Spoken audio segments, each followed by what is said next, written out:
皆さん、こんにちは。レンです。今日は、なんで日本人ははっきりとノーって言わないかということについてお話をしたいと思います。そう、私も普段日本語を教えていますが、日本人の生徒さんに日本の文化の一つとして教えることが多いです。日本人は not directly say no です。ノーと直接言わないです。日本語を勉強していて日本人の友達がいる人はこんな経験ありませんか？一緒に遊びに行こうって言ったらちょっと予定確認するねって言われてその後何も連絡がないとか、このアイディアどう思うって聞いたらちょっと難しいかもですねって言われて終わってしまったとか、はっきり言ってくれたらいいのにって思うよね。でも実はこれ日本の文化にとっても関係があることなんです。なんでかというと、一つ目、日本人は我慢美徳という子供の頃からの教育があります。日本では小さい頃からわがまま言わないの、みんな仲良くしなさい、空気を読みなさいって教えられることがとっても多いです。つまり自分の意見よりもみんなの空気や相手の気持ちを大事にするように育てられるんだよね。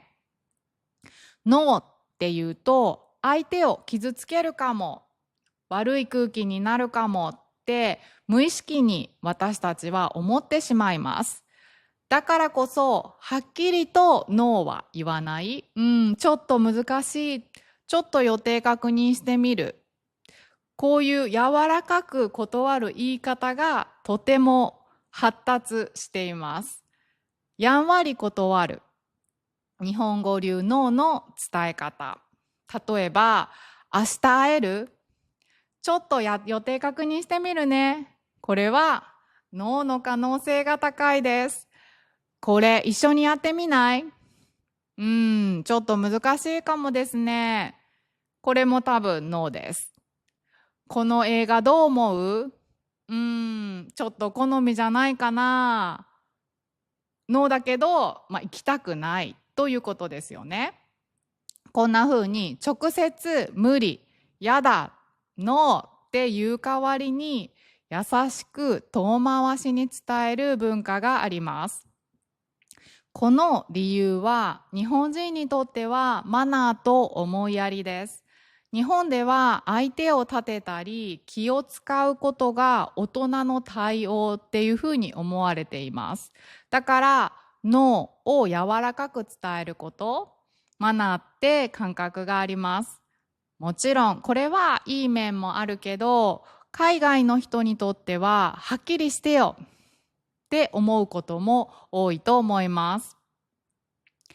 ノーと言わない、言ってないけど分かってほしい、それを察してほしい。例えばね、すごく気に入っている大好きな女の子がいて、その子に明日の夜パーティーに行かない？デートに行かない？って誘って、その子がちょっと予定確認してみるねって言うと、それはノーの可能性が高いです。ちょっと難しいですね。実はこれはある意味察する文化、相手の言葉の奥に気持ちを読む、相手の言葉の奥にある気持ちを読むっていう日本独特のコミュニケーションのスタイルです。これは実は私たちの言葉にも表れています。日本語は私は I を言わないことが多いです。